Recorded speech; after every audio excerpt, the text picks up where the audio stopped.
DJ Event Planner will change the way you manage and run your business. Streamline all of your procedures and software into one easy-to-manage system. DJ Event Planner, the ultimate online planning tool.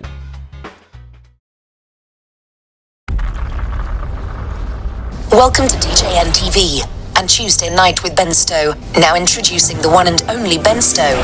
Yeah, baby! Yeah. And there it goes. We're talking latency, and then, of course, when I go to click and say go, it just doesn't go. What a great way to start a show, talking about latency. So. Yeah, exactly. Talking video. We just wanted to demonstrate it, right? I did. I wanted to show that it's like, okay, clicking dead. But in this case, though, physics is real. In this case, what I needed to do is probably repair disk permissions for some reason on a Macintosh when you're doing this, that, and that all together. If I don't do disk permissions every week, repair disk permissions. So if you're an Apple person out there and you don't run disk utilities and run the disk permissions about weekly, you're probably having some performance issues. Just there we go. Public service for Apple people. You know, you just dated yourself when you said Macintosh. Apple. Nobody says Macintosh anymore. Okay, fine. Now my feelings are hurt.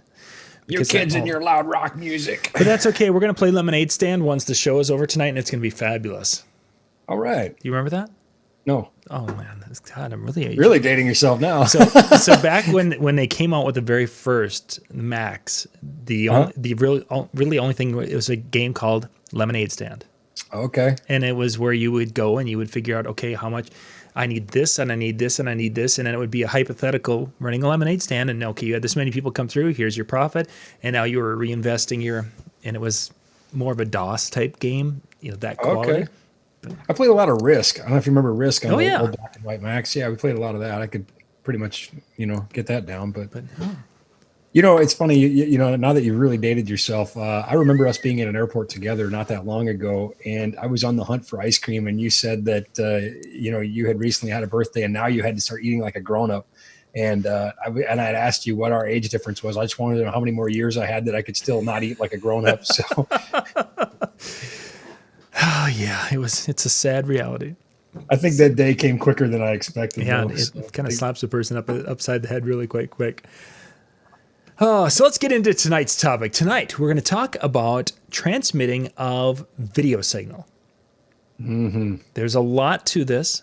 There's more than we probably ever want to know, truthfully. There really is. I think this is one of those topics that even I don't like.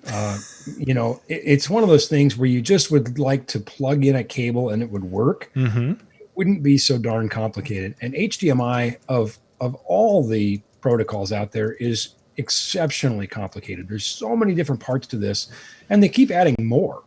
And they're for utility purposes, but it really frustrates people because I think people don't understand, why can't I plug in these two things and just have them work? Mm-hmm. And then when you give them the answer, then they really get mad because they don't want the answer. It's almost rhetorical in nature.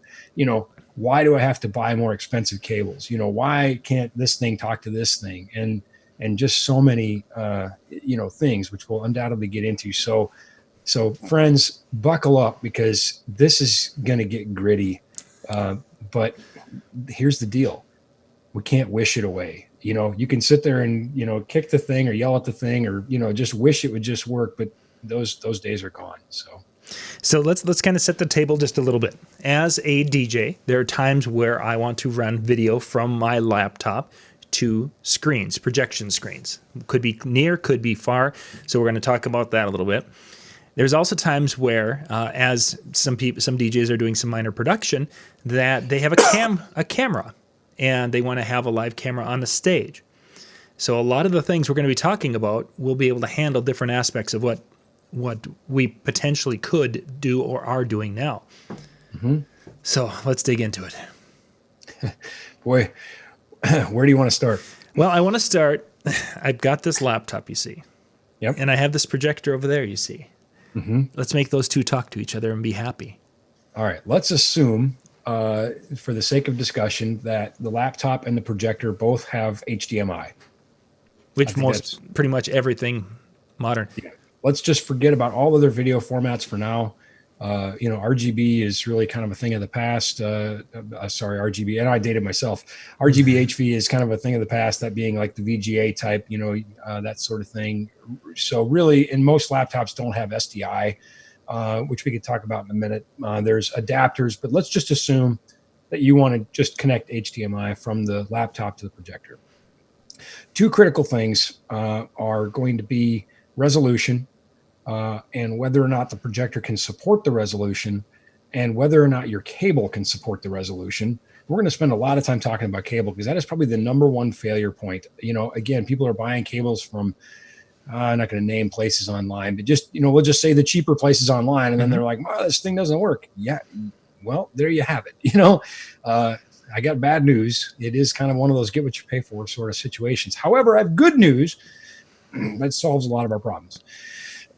So assuming the projector can handle the resolution and the cable can handle the resolution, we're probably in good shape, except for one other little gotcha, and that is HDCP, which is basically designed to prevent copying of high definition content.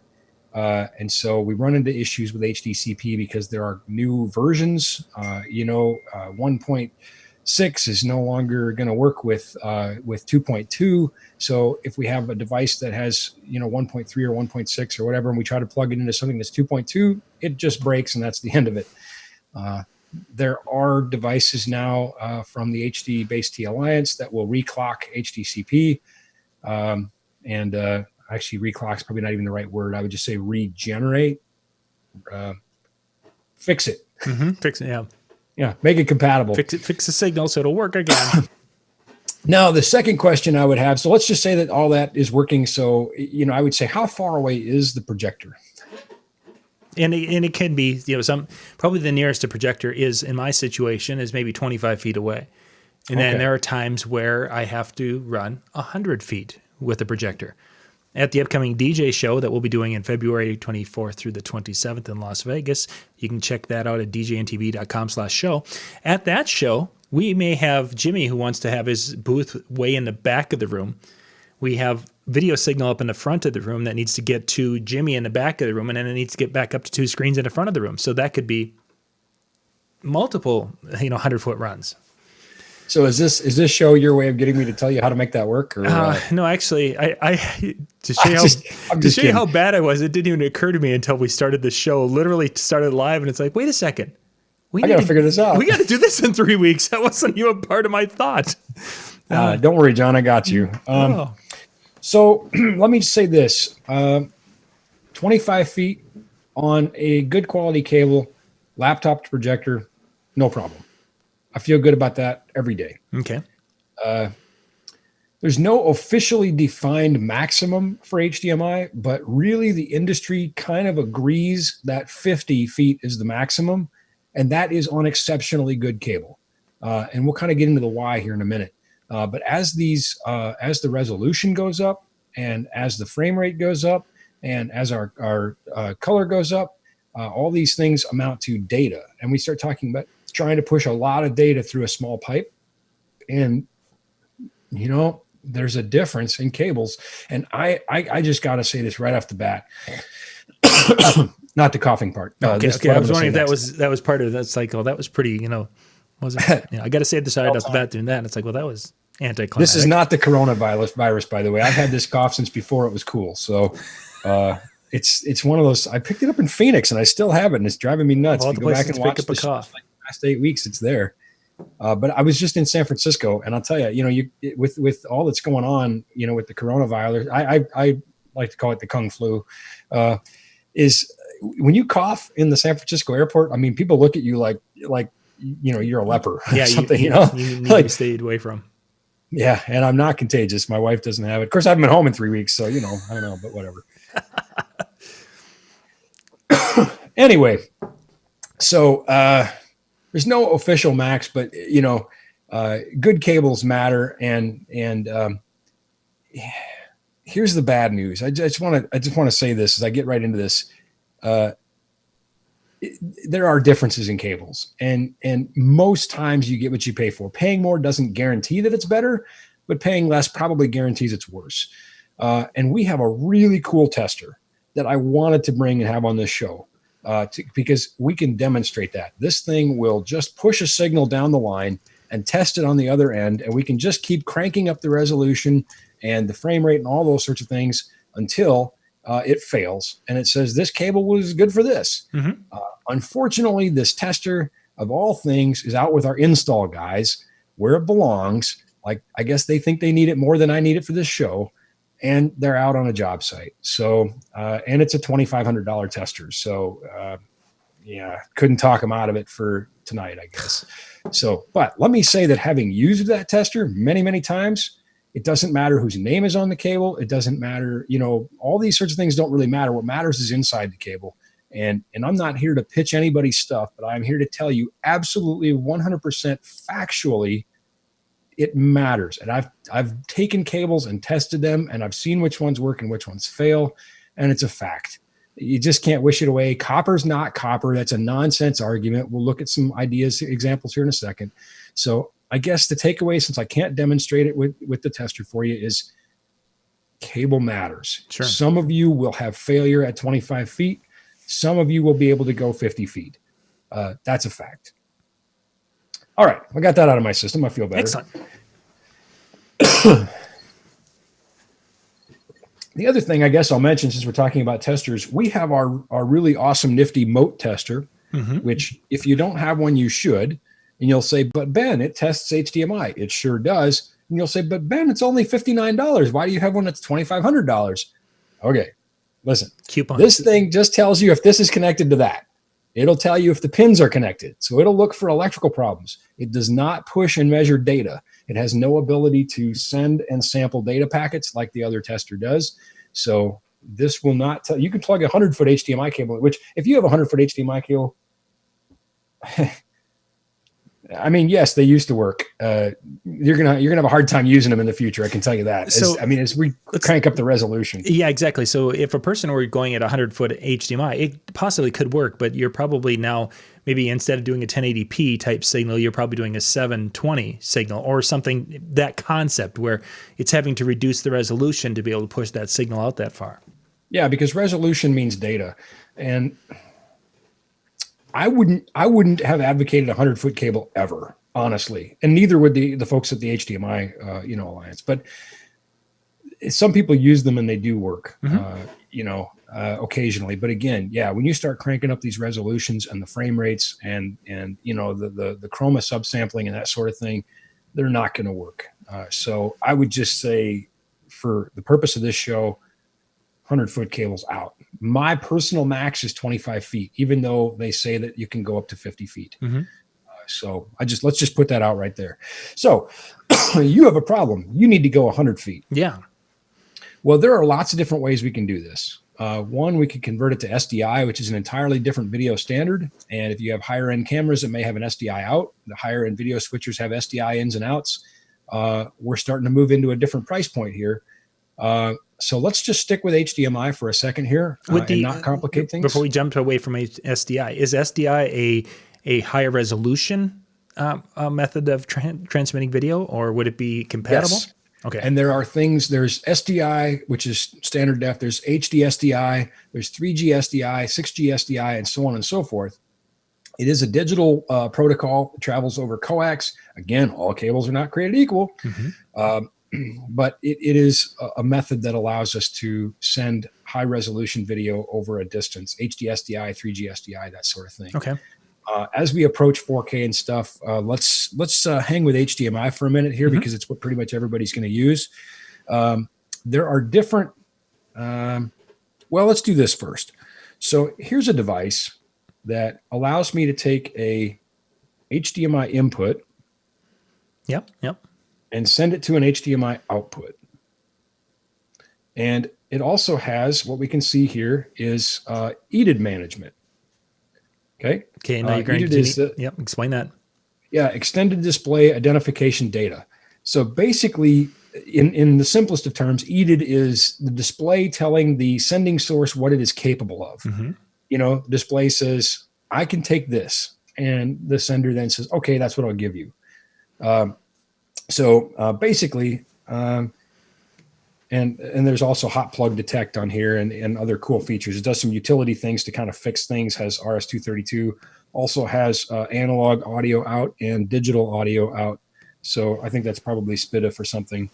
Doesn't say exactly what type of digital audio it's sending, but let's probably SPDIF. So this thing will maybe allow you to go 100 feet, 50 feet to the box and then another 50 feet after the box. So that's one way to do it. Not a fan, Right. but it does the job. What I really like is a protocol called HDBaseT, which I know you and I have been talking about a little bit because I just got certified to teach expert installers now. So, yay me. So viewers, no charge for this class, but you also don't get a certification. So this is not the full classroom class. Sorry. No sticker for your wall. Sorry. Yes. Let me show you a few slides, though. Let me pull some things up, and let's talk about what is HDBaseT and why I like it. So let me do that.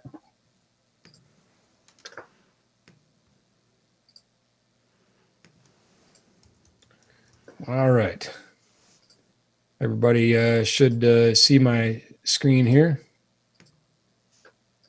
Yes? Got it? Yep. I'm seeing it. Yep. Just making sure it's showing up nicely on the other screen, so we're good. Oh, excellent. Good. So what you can see here is we see a lot of different cables. On top, we see an Ethernet cable. We see an HDMI cable. We see our SPDIF audio. We see a power cable. We see some RCA cables. We see a UART cable, RS-232 or 485, and we see USB. Well, HDBaseT, excuse me, is a protocol that allows us to combine all of these onto a single CAT cable like CAT 5E, CAT 6, CAT 6A, CAT 7, and extend it. And we'll talk about those different CAT cables in a second. But obviously, we have serious limitations here on length. HDMI can actually go further than some of these other ones. So this will not only allow us to extend HDMI, but all of these as well as Ethernet. And here is a slide right out of their presentation, and you can see the brand new HDBaseT 3.0 standard, which is just getting released. And you can see that this is a bad mamma jamma asymmetric full duplex operation where we can travel from source to sink over all four pairs up to 100 meters, so 300 feet at full 4K. And really what we're talking about here, you can see you got a 16 gigabit main link and then 2 gigabit per second aux return channel. That's how it's communicating backwards, and we're sending control back from the display and that sort of thing. Things that DJs probably aren't doing, but this was built for, serious install work. This was built for really demanding applications, and DJs frankly just benefit because this is really affordable. And it also has down here, we can see this retransmission, where basically if information is lost, it can try to send it again real quick. And so too much retransmission, obviously, and we're going to lose our signal, but it does help try to fill in some of the missing data because the data is moving very fast, faster than the actual display is running. If you have 60 frames per second, this information is coming faster than that. So it has a chance to try again a little bit, if you will. Sure. And here you can see that all HDBaseT, while HDBaseT is a standard like DMX, all HDBaseT is not created equal. So one that I want to point out right away is Class D. Class D does run on the Spec 2.0, but it's limited to 30 meters on Cat 6A. And you'd say, well, I thought you just said it was 100 meters. Yes, I did. But here's the deal. For classrooms and places where we didn't need these really long runs, 30 meters was plenty long, and they could do it on a cheaper chip. So here we're back to getting what you pay for. So if your HDBaseT device is Class D, it's limited to 30 meters, which is still 100 feet. So we're good for you, but only at 1080p on 6A. But if we look here, if we go, it's kind of funny. If we go fiber, you could go 4K for, tens of kilometers, as it says, so we could go, miles and miles and miles. But let's just come back up here, where we're looking at, Class C is going 4K 100 meters on Cat 6A. So that's a lot of data over a really long distance, impossible distance for native HDMI. And it's also capable of carrying all these things with it. It will actually carry up to a gigabit of Ethernet alongside. You can carry audio channels going in both directions. It'll handle up to 100 watts of power. So, there are actually HDBaseT displays that are run from this cable. And there's a thing called POH, power over HDBaseT.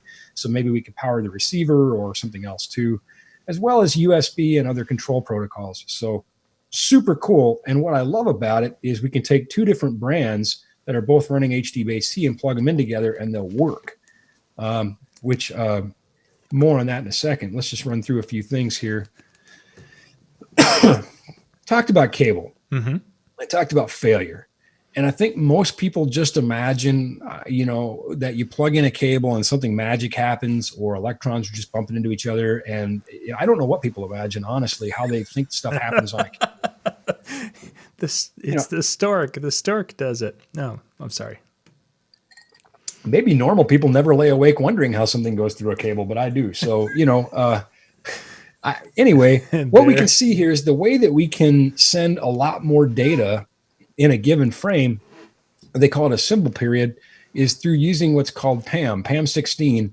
And there's PAM 2 and PAM 4 and PAM 8. But we can see here, this is PAM 16. So by using different levels instead of just simply a 1 or a 0, by using these different levels, we can transmit all kinds of, we can carry 4 bits at a time. So that allows us to carry a lot of data. But what we can see here is this is what our eye chart looks like at the sending end. But after 100 meters, we can see what that PAM 16 signal looks like on a good cable. Now, the DSP and things on the receiver is able to make sense of that and stretch it back out and turn it into a signal. But at some point, it can't. So on poorer quality cables, that turns to such utter gibberish and nonsense that it's unrecoverable. And thus, you have failure. Facts. Just for fun, here's a cool kind of a screenshot showing all the cool stuff going on in an HDMI signal. But I guess the point is, I just wanted to point out that there's data running down this cable, and it matters how it's interpreted at the other end. If things don't arrive in the right place or the right order, the signal is unusable. So it's not like just pushing water through a hose, and if the water comes in one end and goes out the other end, you got water. This has to arrive pretty precisely. Sure. So a quick look. Something I want to mention, if we look right across the top, you'll see category 6, Cat 6A, and Cat 7, excuse me. Yes. Faux pas. And we see other things called, UTP and then FUTP and FSUTP, and we'll talk about that in a second, maybe. What we don't see is Cat 5E. Mm-hmm. Basically, when we're talking about this type of bandwidth, we need to just forget about Cat 5E now. So, yes, you can run HDBaseT over Cat 5E. Yes, it works for certain resolutions and distances, as we saw. But, if you're running 1080 on Class C, you can still go 100 meters. But I think in today's world, let's just forget about Cat 5E. And in fact, I kind of want to say let's forget about Cat 6. Really? Cat 6 will work, but Cat 6A is where it's at. Okay. So, Yep.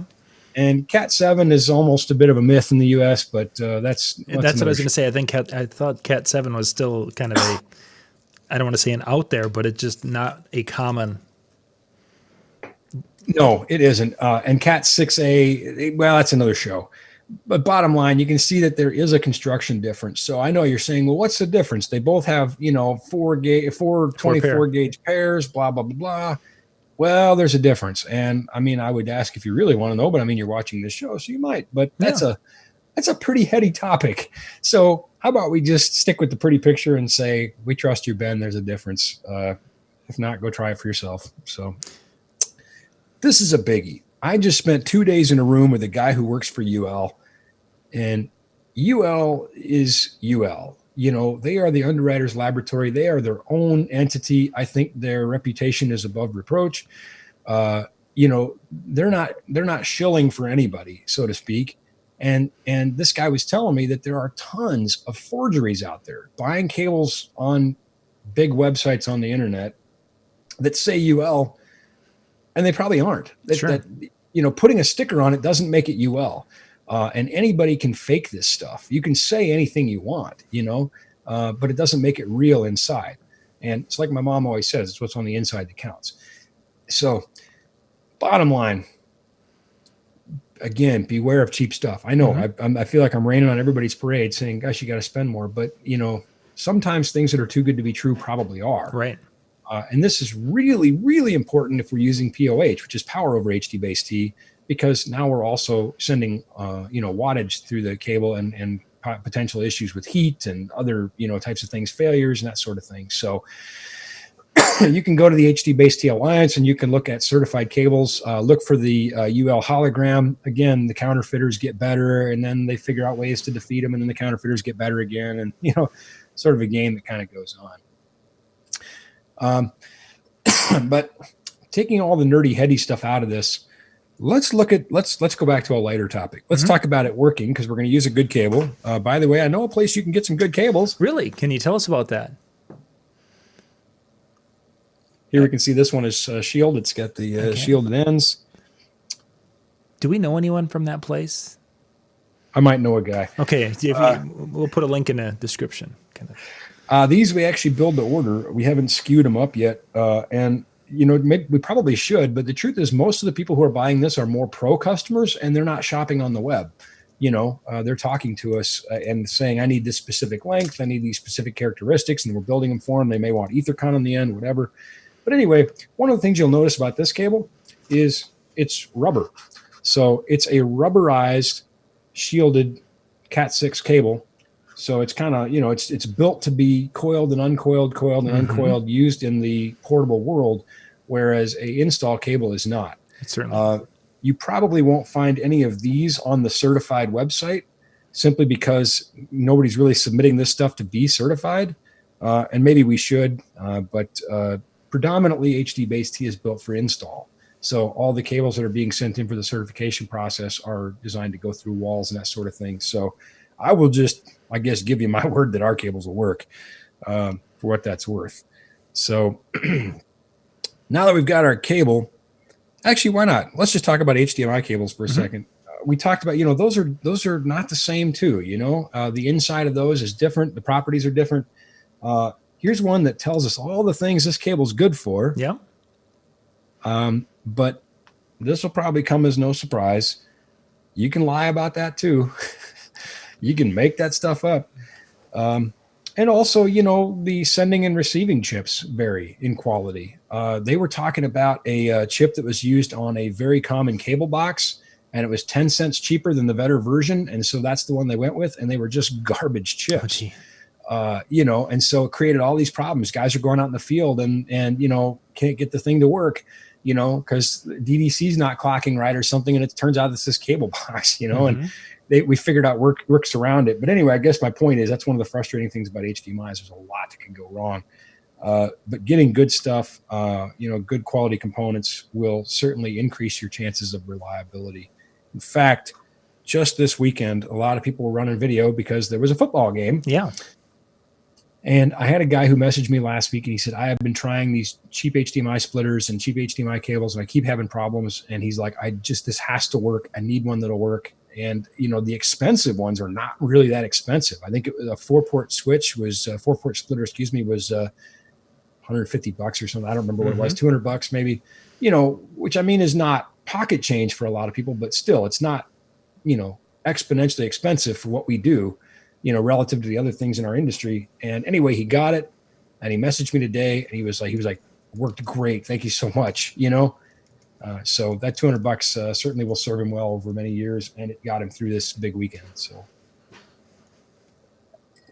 okay, back to HDBaseT for a minute. So there are very simple HDBaseT devices. Here's one. You put HDMI in, and we'll just ignore the Phoenix block for now. That has IR and RS-232. Just forget about that. Okay. HDMI in, HDBaseT out. And we got a couple wheels on here for EDID management and that sort of thing. And the receiver is equally simple. HDBaseT in, HDMI output. Simple. There are others that are much more featured because we saw on that slide that HDBaseT will allow us to send a lot of things. Yeah. Just because the chips allow us to send a lot of things doesn't mean the manufacturers have enabled that on all devices. So clearly on this one, we don't have any USB, we don't have Ethernet or any of that stuff. It's really kind of a stripped down lower cost version. Probably great for a lot of our viewers. Here we can see one that is a bit more featured. We can see that this one has, there's my HDBaseT, there's my Ethernet, because Ethernet can be embedded as part of HDBaseT. And then we've got our HDMI input, HDMI pass-through, digital audio, analog audio, IR in, IR out, and RS-232, all on this device. So that's a bit more featured device there. I do love this game that I play every night before our show called Run Through Our Office and See What Toys We Have. I'll take this. I'll take one of those and one of those. Ooh, look at ice cream.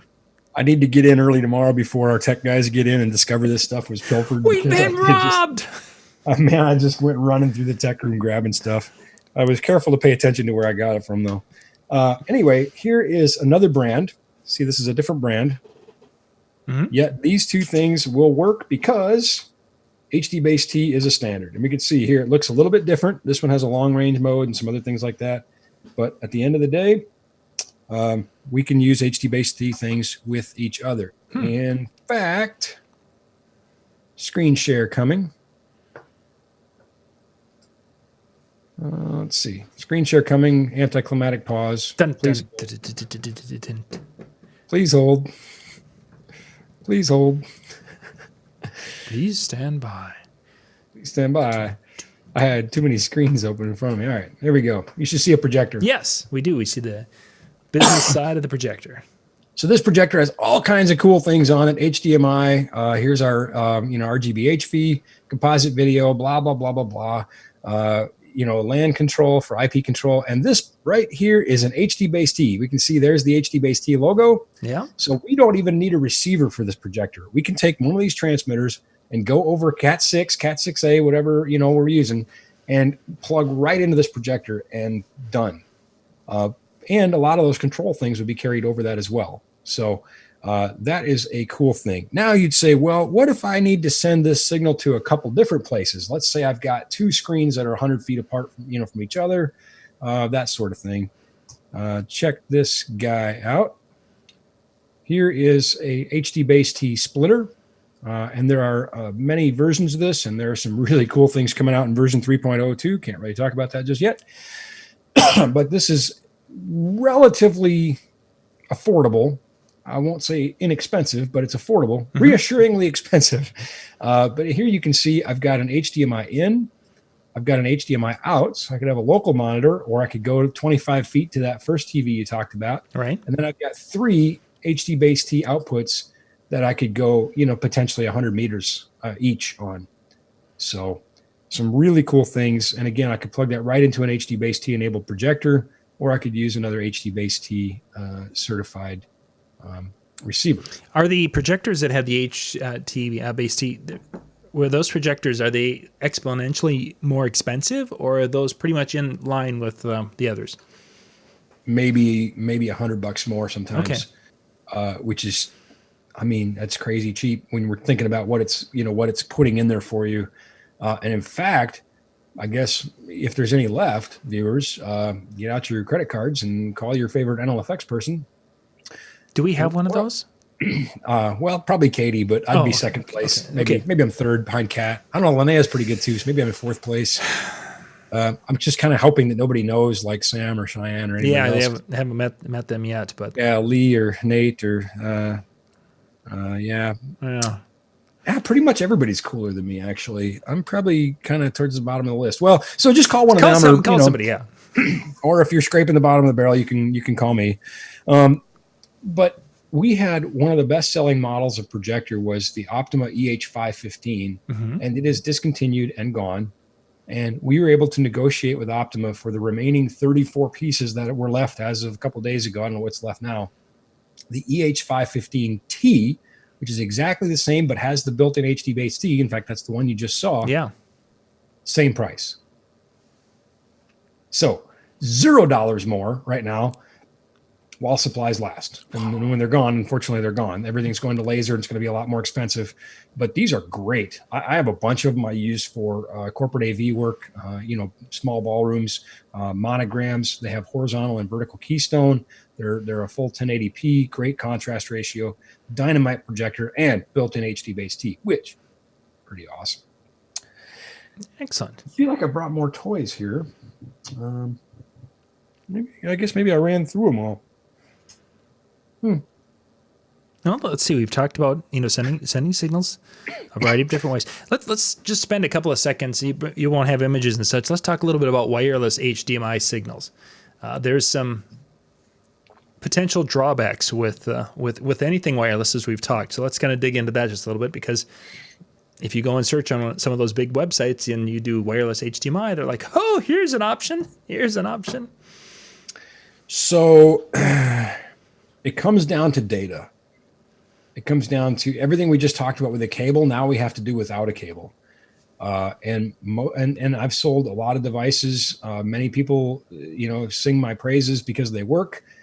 Probably before long, they're not going to, because they're going to try to push signals that are too high resolution, or the bandwidth is going to get more crowded. So I'm always, trying to caution people and say, well, this is the best of the worst. This is what works most of the time. And again, there are more reliable and less reliable ways, but for me, I just wouldn't. I just don't find any of the wireless ones reliable enough to go 100% on. And I'm sure there are people who've bought wireless solutions from me that are gasping right now, and they're probably saying, "But mine works," and I hope it always does.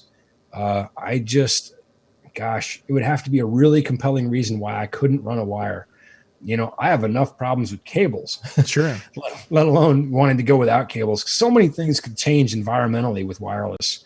Once that event gets a room, full of people, more and more intercom and things are moving into 5 gigahertz. So 2.4 is already crowded. 5 is getting crowded. Gosh, when you're trying to push 17 point odd gigabytes of data over the air, especially if we're trying to do something like we talked about, earlier, 4K 60 444, that's the chroma subsampling, uncompressed. At some point we have to start compressing things, and even going to like a 4K, 22 or 4K 60 422 is going to save us about 30%, but there is image loss. And so what HDBaseT again allows us to do is to send that uncompressed. Whether or not that matters is up to you. Maybe you don't need 4K, maybe 1080 is fine. I just want to put it out there and let people decide. But yeah, wireless, it's at your own risk. If you want to buy something, I'll tell you what I think is the best of the worst. And you're probably thinking, boy, you're a lousy salesperson. You're right. I'm a pretty good friend. They're asking about the projector. Can you give us a little thing on that one more time, please? Yeah, it's the Optima EH515T. Don't bother Googling it. Just buy it from us. Can't tell you the price because it's a pretty good price. But if you message me or Katie or Linnea or any of the other cooler people than me, they'll tell you. It's 5,500 lumen, full 1080p, horizontal and vertical keystone, 4-corner correction. I forget the contrast ratio, but it's a lot, 30,000 to 1 or something like that. Or I don't know. It's good enough for, monograms for sure. And just a great looking projector.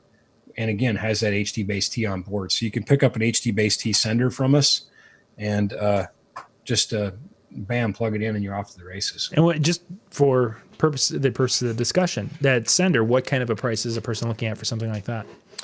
I forget off the top of my head because, as I just mentioned, I'm a lousy salesperson.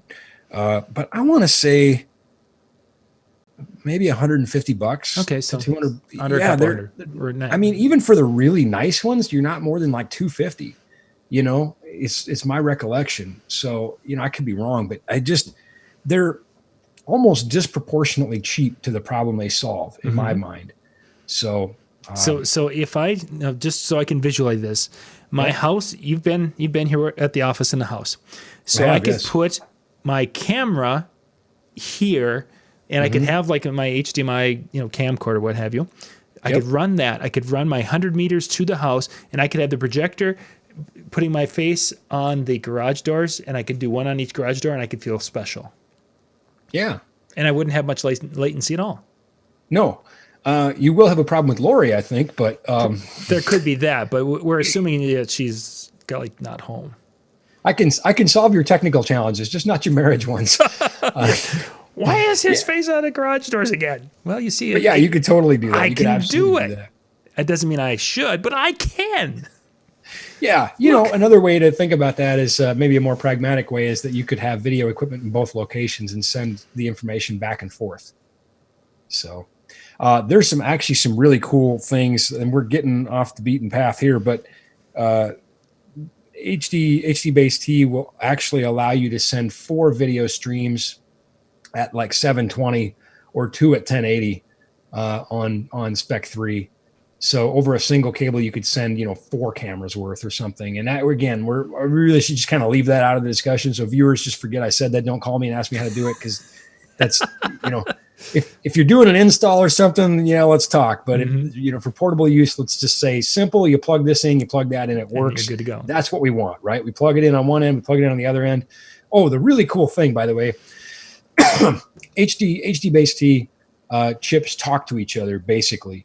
So you're always limited by the lowest common denominator. So again, if we had a Class C chip talking to a Class D chip, we're going with the Class D. 30 meters, 1080p, that's the max. Okay. Doesn't matter that Class C is capable of much more.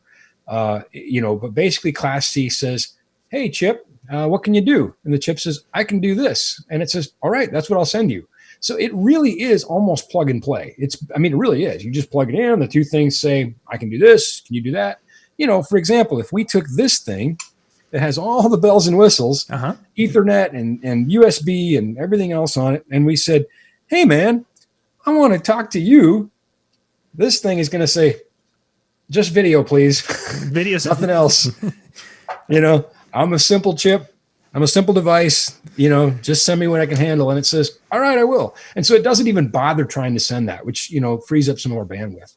So that's a pretty cool deal. Again, you can buy this projector. The projector has a Class A chip on board, by the way, in case anybody wanted to know. And so, we would have the Class A limitations, which pretty closely align with the projector's output capabilities anyway, 1080p, that sort of thing. But we could buy these other devices with, a Class A or better, and then the weak point would be the projector, and we're still rocking at 1080. Mm-hmm. So nice.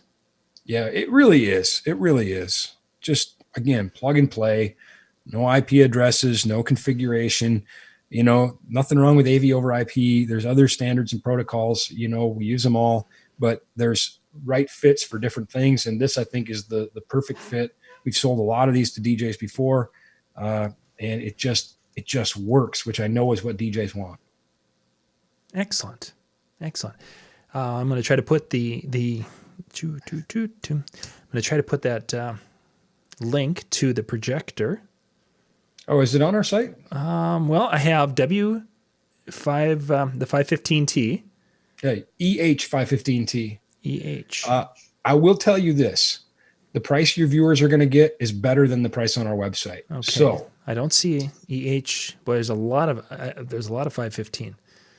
You know what? Just message us. Yeah. Just call us, message us. Please don't comment on this video for that, because we may not see it in a timely fashion. Yep, for sure. Please reach out directly to us, customercare@nlfxpro.com.